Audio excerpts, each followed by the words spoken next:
Alors définir la classe inversée, finalement je vais passer par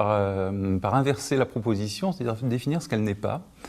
en ce sens où les dispositifs sont relativement récents et peut-être qu'on monte encore un petit peu de recul pour en avoir une définition totalement exhaustive. Je rappelle qu'elle a été créée par des enseignants de sciences aux États-Unis il y a moins d'une dizaine d'années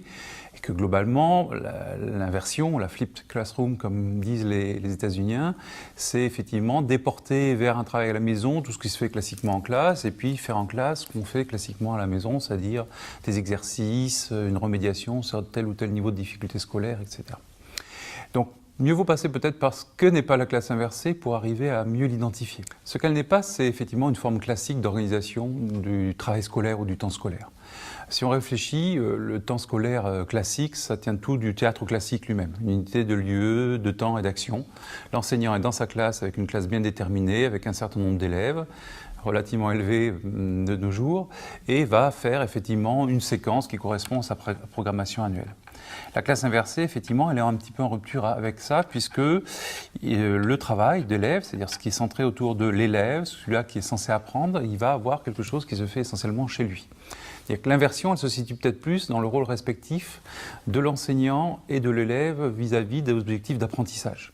Ça, c'est un premier point, donc c'est la manière dont les uns et les autres sont mis en action.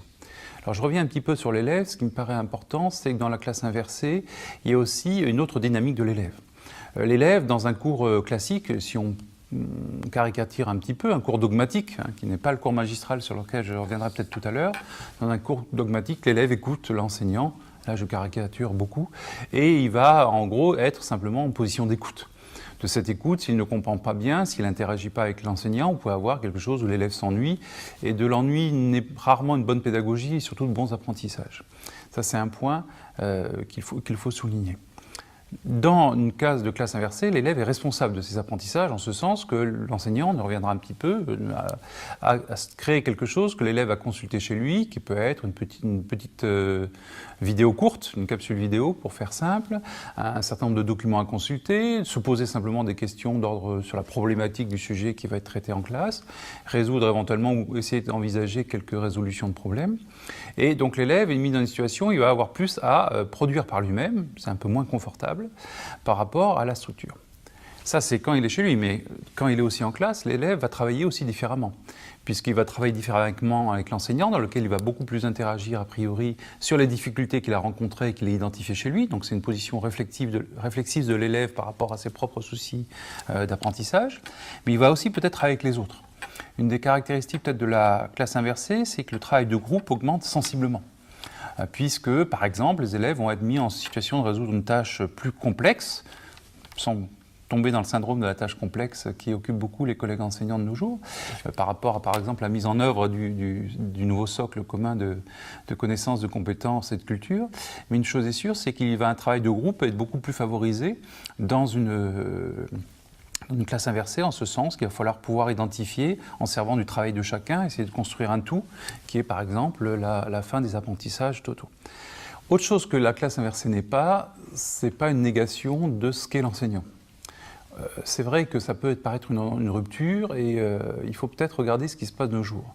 Ce qui me frappe toujours, c'est la débauche d'énergie que mettent les enseignants dans la mise en activité des élèves. Finalement, dans une classe, ce qui devrait travailler, ce sont les élèves, et souvent, ce qui travaille le plus, c'est l'enseignant. Ce qui est à la fois normal vu sa raison sociale, mais un peu paradoxal en ce sens que certaines fois, les élèves sont trop passifs par rapport aux objectifs pédagogiques.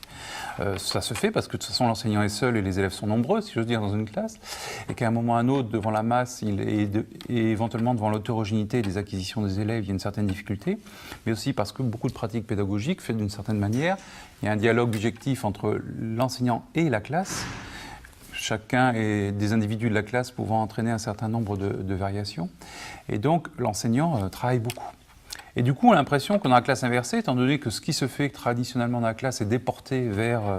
la vie personnelle de l'élève, vers chez lui, on a l'impression que l'enseignant ne travaille pas. Je pense au contraire que l'enseignant va travailler beaucoup, surtout au début, d'abord pour s'approprier, et surtout parce que la classe inversée demande une vision systémique des apprentissages de l'élève. dire qu'il n'y a pas seulement savoir ce qu'on va faire passer comme connaissance, mais il y a aussi s'interroger sur,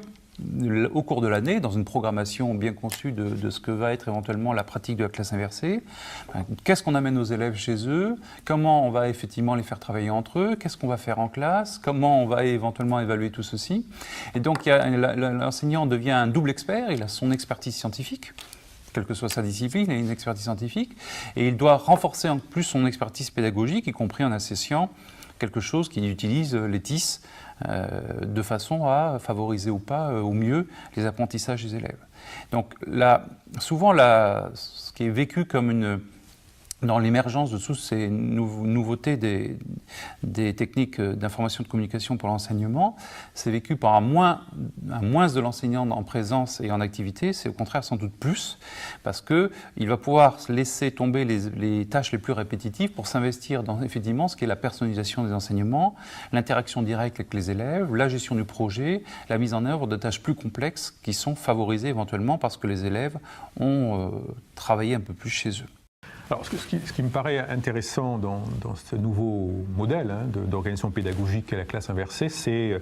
de prendre peut-être le temps d'analyser la forme même de la définition, c'est-à-dire la classe inversée, donc avec un objet qui est qualifié d'inversé. Ce qui me paraît surtout intéressant, c'est que cette définition, elle prend appui sur un implicite, qui est une certaine représentation de la classe, une classe qui serait a priori inversable, et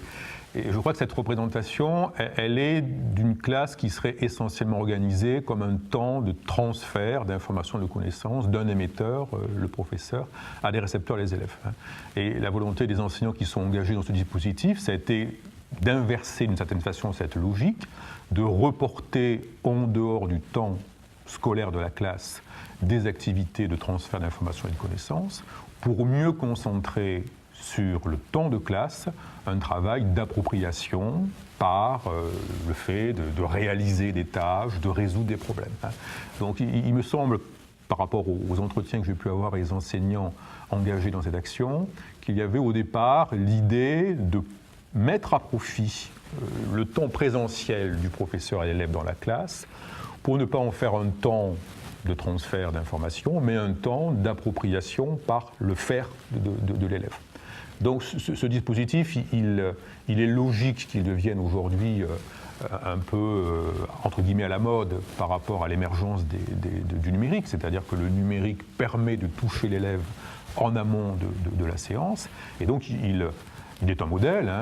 qui permet de vraiment repenser complètement l'articulation entre ces temps importants de la formation, que sont le temps de la classe, la présentielle, professeur et élève, le temps en amont de la séance,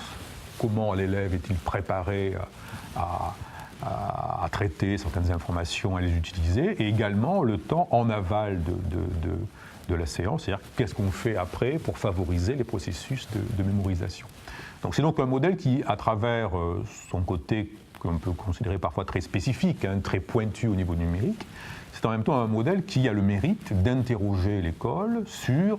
ce qu'elle doit traiter prioritairement dans le temps scolaire et ce qu'elle doit traiter en amont et en aval du temps scolaire. Et à ce niveau, c'est une excellente ouverture de réflexion pédagogique.